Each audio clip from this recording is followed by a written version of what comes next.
All right, everyone. Thank you for joining us today for RedShelf Connections Top 5 at 5. Glad you could join us today. Our title today for Top 5 at 5 is Creating Accessible Course Packs, the what, why, and who. If your faculty are not creating course packs with accessibility in mind, your disability services office may be spending unnecessary time remediating or requesting accommodations for students with disabilities. So that's what we're going to cover today, and we're welcoming a couple of great speakers, and I'm very happy to have them with us today. My name is Steve Mendez. I'm with marketing at RedShelf. And before we get rolling into our topic today, I just want to mention that we invite you to keep your cameras on during our session today. If you could mute your mics until the end for questions, we do have some time scheduled for the end of the session where you can ask questions live. If you have questions during our speakers' presentation today, you can enter those in chat and we will get to those during the conversation if we can, but certainly at the end. If we go overtime, we're scheduled for just 30 minutes today, but if we go overtime, feel free to enter your questions in chat and then you can drop and we will make sure to cover those in the recording. We'll go just a little bit over if we have to make sure that all those questions are covered.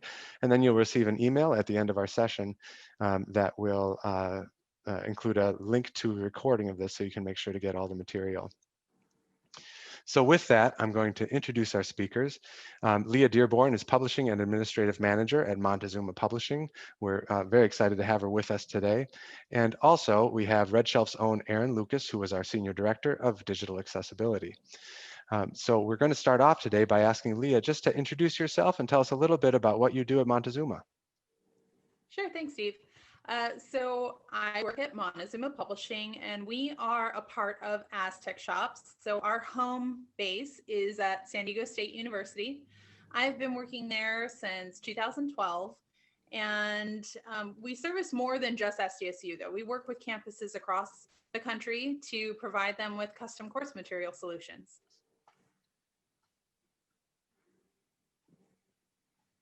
That's awesome. Thanks, Lia, for the introduction. Again, like Steve said, thanks everybody for joining us today for this session. We're really excited to share more information with all of you about accessible course packs. So let's kick it off. As soon as the computer decides to cooperate. Okay, all right. So in today's session, it's really designed to help campuses learn the ins and outs of course packs. Obviously, that's why we have an expert like Lia joining us. So along the way, we'll get some expert insight on why course pack creation is on the rise, who the key stakeholders are in the process, what content is really suitable for course packs, and then how accessibility impacts the choices for content when creating course packs. And then we're going to show you where to find a few resources on course pack creation, whether that's with Lia or maybe even if you're doing that yourself. So first we want to understand why campuses might be using more course packs. So, we all know that faculty is adjusting still even to a 100% virtual or hybrid learning environment. And that doesn't seem to be coming to an end anytime soon. So they really are looking to supplement the virtual experience for all of their students for better learning, for ease for the instructor themselves. And then, they're looking to course packs to really help them do that. So let's ask Lia a few questions about that. Lia, have you seen a lot of new schools reaching out to you this past year for course readers, as you call them, or maybe as other folks call them, course packs?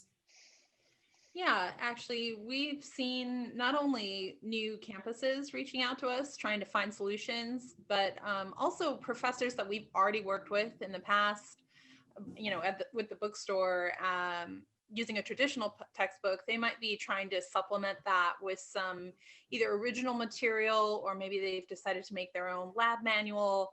But basically, short answer, yes, there's a lot of people sort of exploring new options because the virtual format has made them rethink the way they teach their course. They're looking at other options for providing that material. And do you see this trend continuing in 2021? I think so. The more people become familiar and sort of just used to this new format, I think they're going to start to have room to explore new options. And course material, course packs and course readers are a great way to do that. Yeah, for sure. I mean, we're even seeing a trend in more folks who are either doing it themselves or even working with you, seeing that on RedShelf. It's been a hot topic for us this last term, certainly. So tip 2 is really all about who you know. You know, as everybody knows, in most parts of your life, building bridges with other people is really the key to success.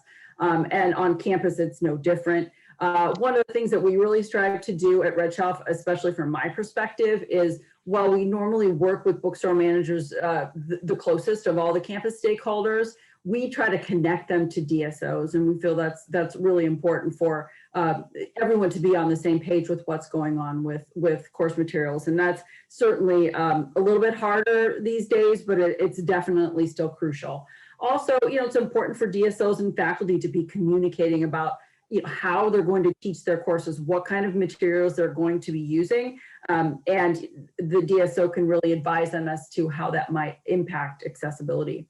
And we really look to the faculty to be up to speed on technology. I mean, they've really had to gear up and ramp up over the last year almost now, hard to believe, on technology. And we all know students and technology really go hand in hand. So the better the faculty, DSOs, bookstore managers understand the technology that students are used to and like to use, the better the experience will be overall.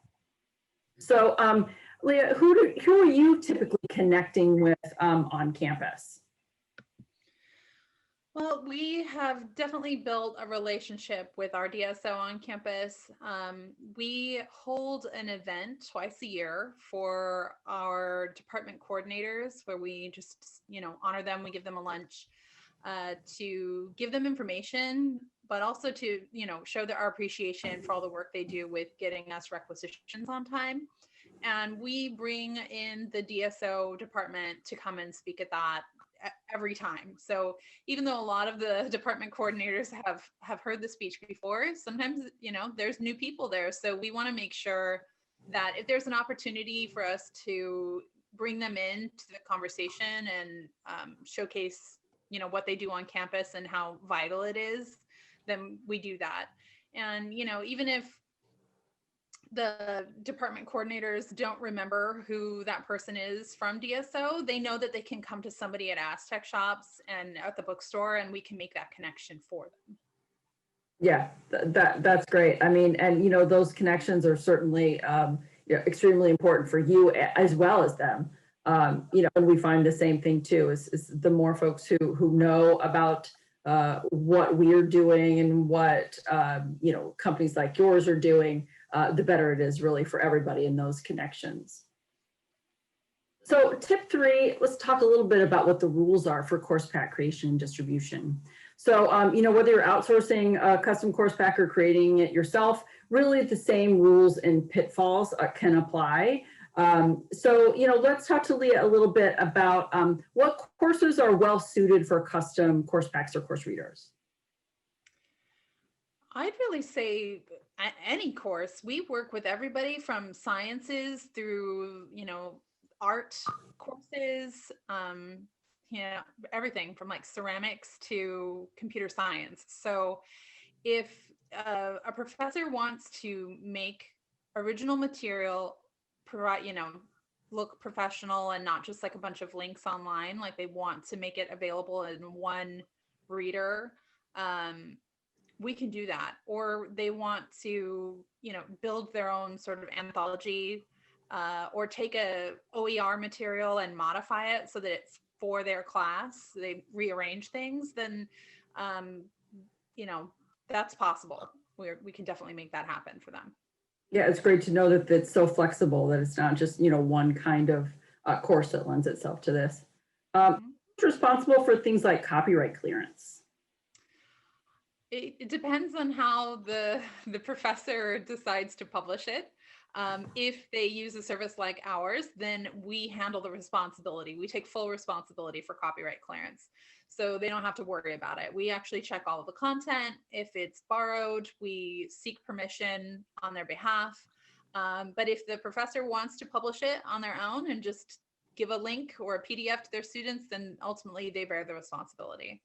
Gotcha. And certain kinds of content can make a course pack or course reader more expensive, if you will, correct? Absolutely.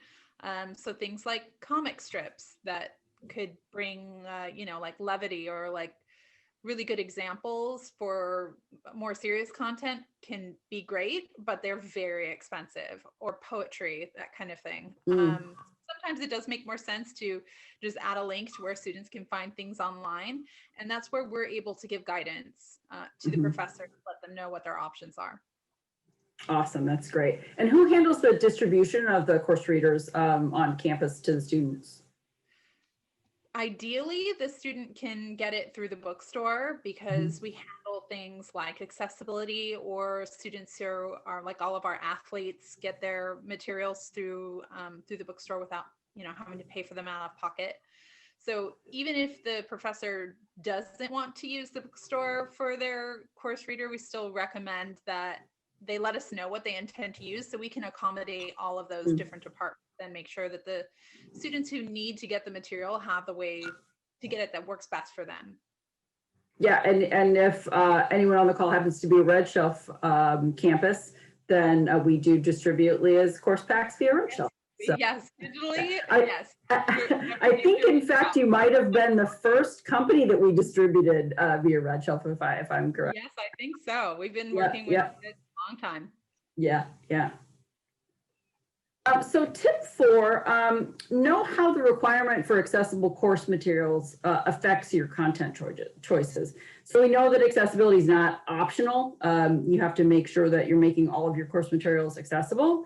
And we know that 22% of incoming freshmen report having some form of a disability. So, it's certainly crucial in that aspect. And only 50% of students who could really benefit from working with a DSO will actually register with a DSO. And so what that means is, you've got the other 50% who, really rely on things being accessible because they're not going to get support if it's not accessible and if they don't register with the DSO. And then, of course, we also aren't looking to make more work for the DSOs. I know we've seen a lot of situations where DSOs right now are being downsized.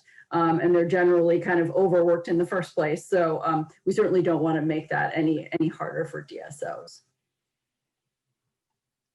So Lia, what is the biggest content challenge for you all when it comes to accessibility? I'd say the biggest challenge would be out of print material that the professor wants to use. Like, they would give us a copy of a personal book that they have that they've written all over, or just the pages are all bent up and they're in poor quality. We have software that we can use to improve the legibility and run it through programs that make it accessible for our DSOs, and then they run it through their programs also. But basically, like, if the professor sometimes doesn't know where they got the material and they want to provide us with their own scans, and the scan quality is really low, that's a challenge. But we work with them and we do our own research to find high quality original materials to make sure that students can read what the professor wants to provide. Exactly. Now, what about things like alt text and on images? And are you all responsible for providing descriptions of images that maybe a professor might provide to you? No, we don't handle that, but we make sure that the documents that we give for print or for DSO or, with RedShelf, all of the images are embedded, and that, sometimes things get scrambled or, during file conversions. We take a look at everything really carefully to make sure that, there's no issues with the document when it gets ready for publication. Okay, great. And then any other ways in which you make sure that everything's accessible? We have some programs we run for OCR, which just basically converts any text that would appear as an image. It turns it into actual, modifiable text. So it's just one of these programs that it's really easy to run, but some professors, they're not going to be aware necessarily that that's an option or that it's even a necessity. So Yeah. we take care of that.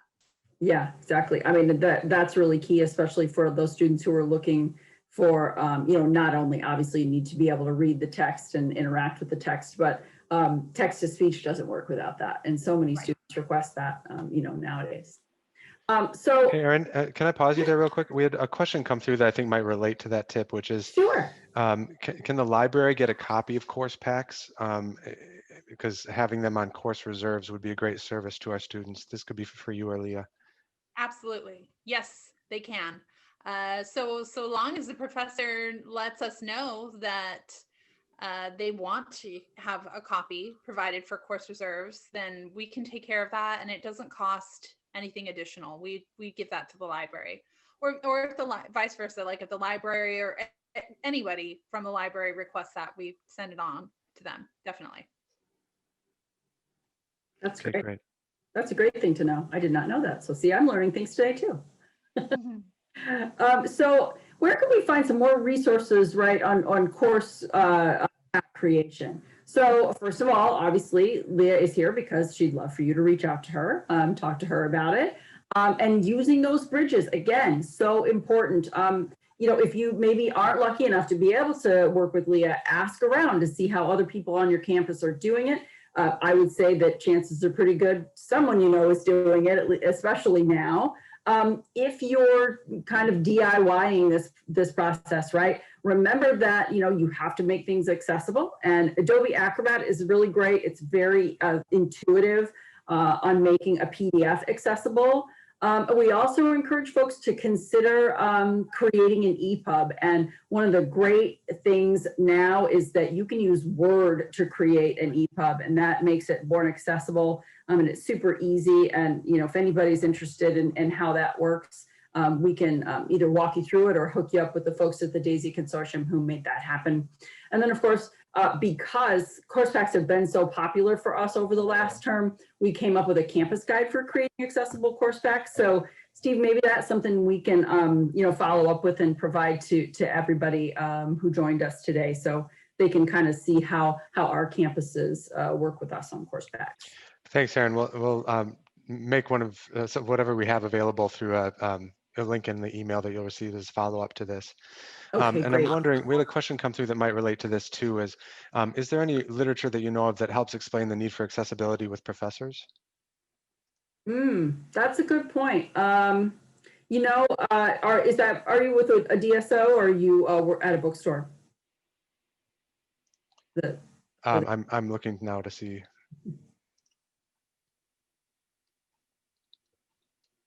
It came through on chat. I'm not. I've got the. Well, I mean, I can say that it is a bookstore.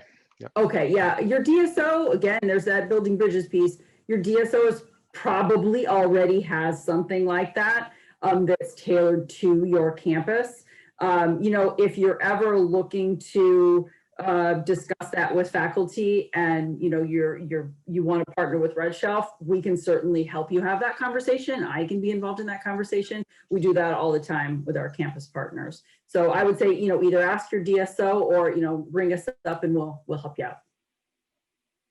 And I think we have a couple of other questions here. Yeah, from that same school, can you talk a bit about pricing comparison to print course packs and whether or not students can print them? I'm sorry. Could you repeat that? Sure, no problem. The question is about the pricing comparison between, I assume, digital course packs and print, and the question is about whether students can print the digital course packs. Yeah, I know on our campus at SDSU, we show the print and digital pricing side by side. Typically, as a general rule, our digital readers sell for 30% off the print cost, but that depends on the material inside, because if it has very expensive copyright, then sometimes that's not an option. So sometimes they go for the same price, but generally it's 30% off. So the student can see, which version they want to purchase. And then depending on the material inside the reader, we can either make it so they can print, the entire thing if they wanted, or they can print up to a certain page count, like a certain percentage of the material. It really just depends on, those copyrighted materials that might be included, and what the professor wants to make available to them to print. But that is an option. Great, thanks.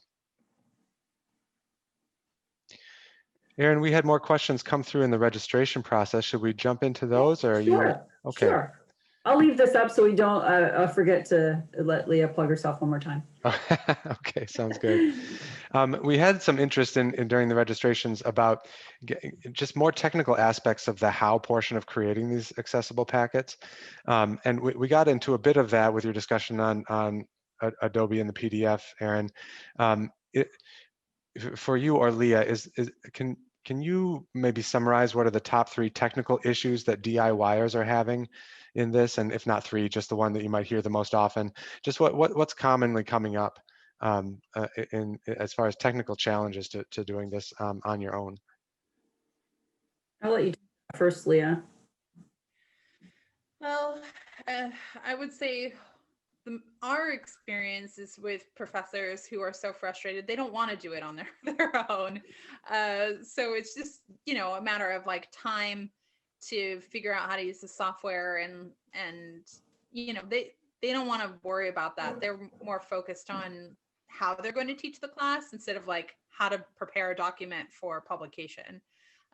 So I would just say in general, like the software can be a barrier for some people. Microsoft Word on its own can be so tricky when you're inserting pictures and things jumping around on pages and getting stuff to look the way you want it. We can help with stuff like that so that the professor doesn't have to think about like where something will land on a physical page or, on a digital page. So I'd say that's typically like the largest barrier is just actually the software. Mm-hmm. Yeah, I think for us, it's kind of related to that in that, self-created DIY course packs run the gamut of, it's just a bunch of scanned everything from text to written things to pictures to stuff that's sideways, stuff, kind of just like somebody just ran it through a copier and figured out how to make it into a PDF with a scanner or something. So I think that's, having well-structured documents and not just copies of everything, because those are very difficult to make accessible, not necessarily difficult, but time-consuming. And again, like Lia said, that maybe you've never used Adobe Acrobat, or, even you barely use PDF because you're just exporting to PDF. I think the software really plays a big part, but starting, it's kind of like a garbage in, garbage out methodology, right? If you start with crummy content that you can't make accessible, then, it's going to be really hard to make an accessible course pack. So if a school's dealing with primarily those scans, that difficult start, what is a first step in the game plan there to start the journey? If that's what they're dealing with, how do we end up with not garbage? Yeah, I mean, I think it just depends on if it's, like Lee was saying, if it's something that can be OCR'd, it can be scanned to expose the text there. The Adobe Acrobat's very sophisticated. It does a pretty good job. It allows you to walk through it and put the reading order in, which is super important for, of course, screen readers and text to speech. There's probably a lot of hand-holding that needs to happen with alternate text, describing images, that kind of thing. I mean, honestly, there is just some kind of content that you're just never going to be able to make accessible for everyone. Sure. And actually, from that school, this is for you, Lia. Does that same school that just asked the question I just threw out there, does Montezuma offer workbook type custom readers that would offer like fill in the blank? We do, especially in print. We do a lot of lab manuals is a huge part of our client needs. So we do like tear out pages for people that turn in for labs. But if you wanted to do like an EPUB digital like fill in the blank thing, I'm pretty confident we could figure out how to do that. Yeah. Okay. And then moving back into the questions that came through with registrations, where a couple of more technical questions that I don't completely understand. So I'm just going to throw them out there and see where you all can get with them. One was about how to sell digital course packets directly through the MBS Insight system without having to mail codes. Is there anything in there you'd like to say, or should we follow up maybe directly with the person who asked that? Yeah, I think let's follow up directly, because I would want to connect them with either one of the campus folks, like maybe Alex or possibly Jeff. Or Okay, Todd. great. And then another also a more specific question about accessing textbooks with the Kurzweil 3000 and JAWS. Yeah, so accessible content should be accessible to JAWS, right? And within RedShelf, like right in the browser. So obviously EPUB being the best case scenario there, but accessible PDFs should also be able to be read by a screen reader. The one nice thing about our browser-based system is that you can actually use Kurzweil Read the Web for EPUBs in our reader. So you don't necessarily need an accommodation file outside of RedShelf to run that into Kurzweil if you have Kurzweil Read the Web. However, if that is something that you are needing and the student has purchased the digital materials from RedShelf, I can help you obtain an accommodation file that you could load directly into Kurzweil. Great, thanks, Erin. That's awesome. If you were the person who asked that question, or if that inspires you for more information, we're going to show you some contact information at the end of the session here that you can reach out, that you can use to reach out for a follow-up. A final question I have from the registrations, probably for Lia. Does your platform work along with LAD, LAD? I'm not 100% sure. For all of our digital content delivery, we go through RedShelf. So Okay. if you want to use like print stuff, like print on demand or print into your bookstore, then we just work with the bookstore directly. We sell to them. So. And I think when they talk about LAD, I think they're talking about a company that might be similar to Lia's. Okay. And if that's the case, then yes, we do work with them, if it's the lab that I'm thinking of. Okay. Great. So again, to the person who asked that question, if you have any follow-up info that you need, feel free to use contact information that we'll show here shortly. One additional question, how do you handle equations and or sample problems with math problems, sample math problems? Yeah, I mean, math is certainly challenging for everyone. We have the latest edition of MathJax. We are checking in with those folks, quite often to make sure that we're staying on top of that inside the reader.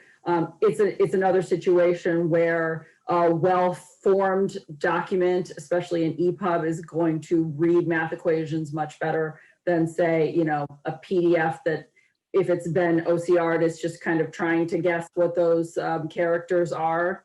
But that's one thing that we work really closely with the DAISY Consortium on. It's part of their testing for reading systems for inclusive publishing. So it's always something that we're looking to improve, that everybody's looking to improve. In fact, I know that some folks at the DAISY Consortium have been recently awarded some grants to focus specifically on math content. So I know that sort of education will certainly trickle down to those of us who are friends of the DAISY Consortium and work closely with them. So, it's certainly not perfect, as everybody knows, but we work as hard as we can to make sure that it is. And again, if you're a RedShelf school and you're having any issues, please reach out to me and we can talk about it. Great, thanks, Erin. Another question about latex. So this might be a little more technical too. Latex. We have a lot of faculty in chemistry who work with that to create this kind of material. Is there any insight that you can offer on that topic?